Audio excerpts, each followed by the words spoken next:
या तो कहे कि आप लोगों का साथ मेरे साथ रहेगा तब हमको मजा आएगा। सही है? तो मैं एक बार फिर से बोलना चाहूंगा, नमस्कार दोस्तों, धन्यवाद। तो मेरा नाम श्याम मुंडा, ग्राम जिला रांची से रहने वाला हूँ और इस मेगा एजीओ में आप सबका तहे दिल से हार्दिक स्वागत, हार्दिक अभिनंदन और एक बार छात्र स्वागत। दोस्तों, आज हम रेक एजी को रेक हो चुके हैं और यहाँ तक आने के लिए हमारे गुरु का बहुत बड़ा हाथ रहा है, बहुत बड़ा साथ रहा है, बहुत हमको गाइड किया है, दिन रात हमको यहाँ तक पहुँचने के लिए मेहनत की है। तो मैं हमारे गुरु, हमारे mentor mister Chhotu sir, Pammi madam, Varun sir, Rinku sir, Prakash sir, Devna sir, Ravi sir, मैं सबों को ये बताऊंगा जो माता जो है।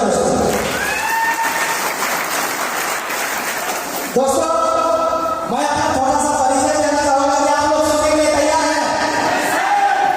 दोस्तों, इस बिजनेस से पहले हम नौकरी करते थे अपोलो हॉस्पिटल में। अपोलो हॉस्पिटल कितने लोग देखे हैं? नाम सुने हैं? झारखंड में पहला ऐसा हॉस्पिटल है जो सबसे महंगा था और सबसे नामी था। वहीं पर हम 19 साल तक फार्मेसी का काम किया दवा में। मेरा वहां पर ज्वाइनिंग है 16/1/99 और वहां पर हमने 19 साल तक अपना सेवा किया और वहां पर मेरा सैलरी था 20 लाख। जब ये बिजनेस को दिखाने के लिए पम्मी मैडम आए थे, साथ में छोटू सर आए थे, सुनीता मैडम आए थे, तो हमको विश्वास नहीं लग रहा है कि ये सही काम होगा और इससे हम कर पाएंगे, आगे बढ़ पाएंगे। पम्मी मैडम हमें भाव रखती है, सुनीता मैडम भाई को तो है और छोटू सर, रिंकू सर से छोटे भाई हैं, तो ये हमारे भाई हमारे भाई हैं।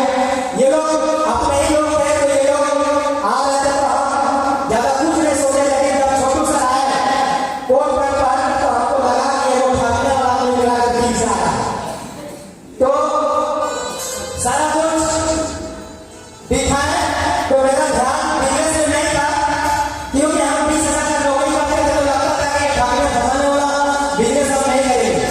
और इससे पहले मैंने बिजनेस को शुरुआत कर दिए थे और शुरुआत करने के बाद भी हमको जब ट्रेनिंग में बुलाते थे, मेरा घर में जानकारी के लिए आते थे, तो आप कुछ ना कुछ बहाना करते थे, तो उन लोगों को भगा देते थे। और इस तरह से मेरा लगभग 6 महीना हो गया मेरा पीछे आते आते थे समझाने के लिए, मीटिंग बुलाते थे, तो हम कुछ ना कुछ बहाना करके नहीं जाते थे, अपने घर में बैठाते थे। लेकिन 6 महीना होने के बाद छोटू से इतनी जबरदस्ती मेरे घर आया, बोले कि सर एक दिन भर से हम चल के देखिए, पैसा जो लगाने का लगा दिए थे, लेकिन क्या होता है, कैसे लोग करते हैं, कितने लोग कर रहे हैं, एक बार चल के देखिए। जब हम गए वहां पर, जिस दिन हम गए थे तो उस दिन लगभग 150 लोगों का भीड़ था और भीड़ को देख के भी हम कोई प्रभावित नहीं हुए थे। वहां पर प्रोग्राम चल रहा था और हमको कुछ भी समझ में नहीं आ रहा था, लेकिन लास्ट में एक व्यक्ति आए और बोलते हैं कि मेरा नाम दशरथ उरांव है, हम लोहरदगा के रहने वाले हैं और इस बिजनेस को हम 13-14 से स्टार्ट किए हैं और 18 में रिटायरमेंट है बोलते हैं। यहाँ तक तो हमको कुछ भी प्रभाव नहीं पड़ा।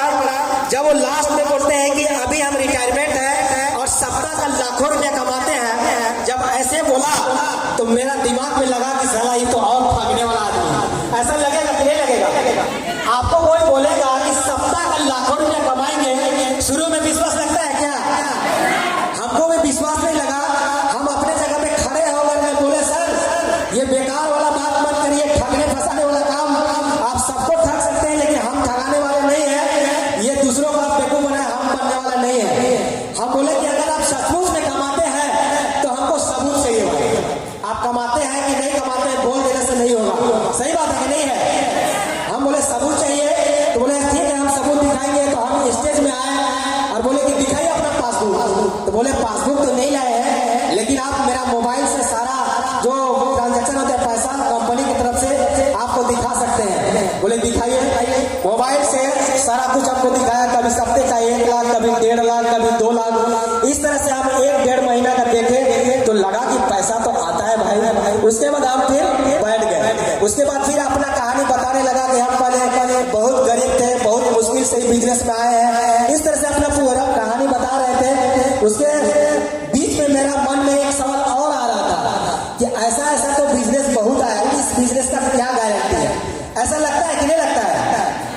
मेरे मन में ऐसा सवाल आया और हम फिर खड़े होकर बोले सर ऐसा बिजनेस तो बहुत है, इसका क्या गारंटी है? तो उन्होंने मुझे क्या सवाल किया, जानना चाहेंगे? आवाज नहीं आया, जानना चाहेंगे? उन्होंने मुझे बोला कि आपका क्या गारंटी है, आप कितना दिन जिएंगे? सच बताइए, किसी का कोई गारंटी है? तो बोले सर मेरा तो गारंटी नहीं है, लेकिन उन्होंने बोला ये बिजनेस 2000 से चल रहा है और अभी बिजनेस का 18 साल कंप्लीट हो चुका है और आप मेरा जो भी इनकम है दे चुके हैं। तो मुझे उसी से थोड़ा थोड़ा विश्वास लगा और इस काम को हम अपना नौकरी करते हुए पार्ट टाइम करने लगे। और शुरू में हम कुछ भी नहीं जानते थे, तो सीनियर सर जैसा बोलते तो वैसा हम करते गए, जैसा बोले वैसा करते गए। तो लोगों को क्या होता है कि बिजनेस का जानकारी देना होता है, तो हम शुरू में नहीं जानते थे। तो इसमें होता है कि आपको अपने लोगों से मिलवाना होता है, सही बात है। तो हम अपना बुद्धि नहीं लगाए, जैसा सर बोले अपने लोगों से हम अगल बगल के लोगों से मिलवाने लगे और इस तरह से जब हम मिलने लगे तो कुछ लोगों को विश्वास हुआ और बिजनेस में आए और मेरा भी इनकम आने लगा। कभी सप्ताह का 1000, कभी 2000, कभी 5000, कभी 10,000, कभी 20,000, कभी 30,000। जब इस तरह से मेरा इनकम आने लगा तो और विश्वास बढ़ने लगा। तब इन लोगों ने एक योजना बनाया। एक दिन मेरे घर में 11 बजे रात को आए, प्लान करने गए थे 11 बजे रात को। छोटू सर और दशरथ सर मेरा घर में आए और बोलने लगे कि मामा जी आप 19-20 साल तक इस काम को किए हैं और कितना दिन काम करेंगे और आपका अकाउंट में कितना पैसा रहेगा? तो हमको जोड़ घटाव करके बताया तो लगा कि पता नहीं पैसा रहेगा कि नहीं रहेगा और उस तक हम काम कर पाएंगे कि नहीं, क्योंकि प्राइवेट जॉब का कोई भरोसा नहीं रहता है। सही बात है कि नहीं है?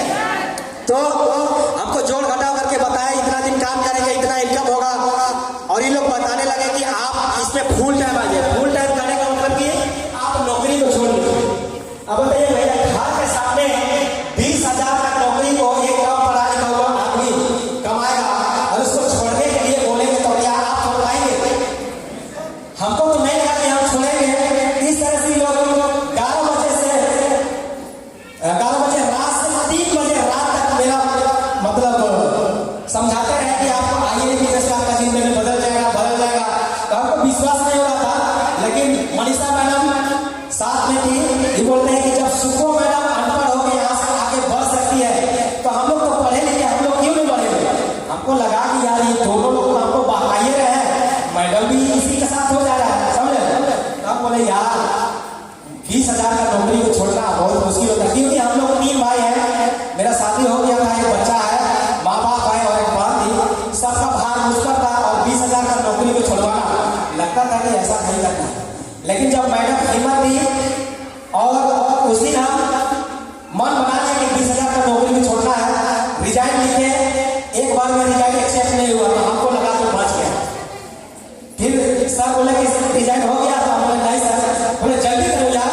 फिर रिजाइन दूसरा बार लिखे, दूसरा बार भी एक्सेप्ट नहीं हुआ तो हम बोले चलिए बच गए, आप 20,000 का नौकरी को नहीं छोड़ना पड़ेगा।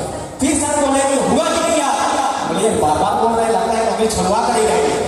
तब फिर तीसरा बार हम पूरी तरह से मन बना लिए, क्योंकि 1-2 बार रिजाइन देने के बाद जहाँ आप काम करते हैं आपका सहयोगी लोग भी बोलते हैं कि पता नहीं नौकरी छोड़ेगा कि नहीं छोड़ेगा, तो अंदर से हमको भी थोड़ा बेइज्जती लगने लगा।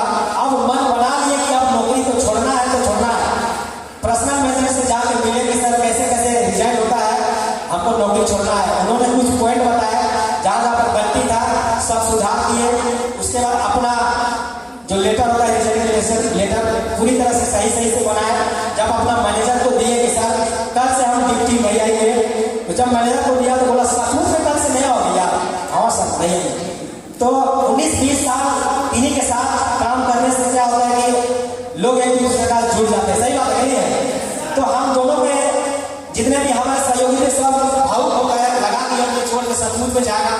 मेरे आँख में भी आंसू आया, उसको भी अच्छा नहीं लगा कि इतने दिनों तक इन लोगों के साथ में काम किया और आज इनको छोड़ के जा रहे हैं।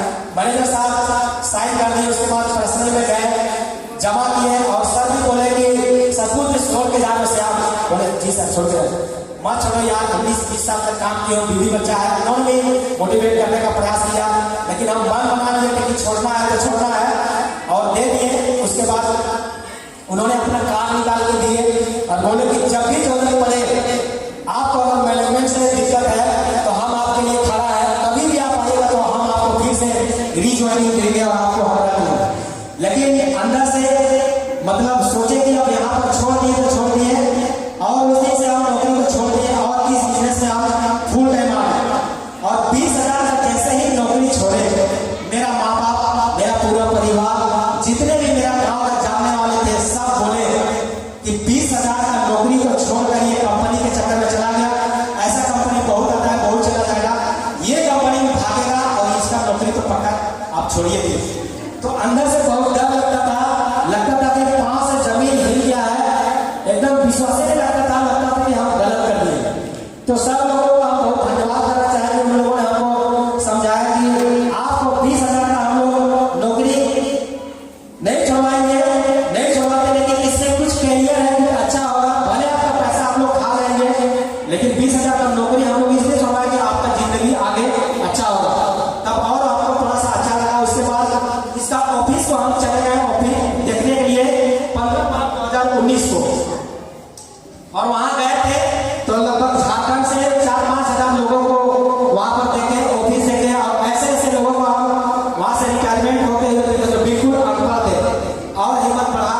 उसके बाद हम और मेरी मैडम दोनों इस बिजनेस को आज 3 साल से बिल्ड कर रहे हैं और आज रैंक 4 को प्राप्त किए हैं। और इस बिजनेस से हम क्या क्या अचीव किए जानना चाहेंगे दोस्तों? मोबाइल अपने पास अभी 30,000 का है, मैडम के पास भी 30,000 का है, मेरा एक बेटा उसके पास 25,000 का है, लैपटॉप दो है, एक 35,000 का है, 12,000 का है।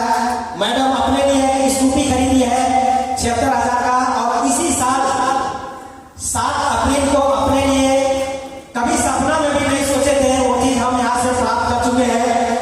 8.5 लाख का स्विफ्ट कार खरीदी है दोस्तों। जब हम नौकरी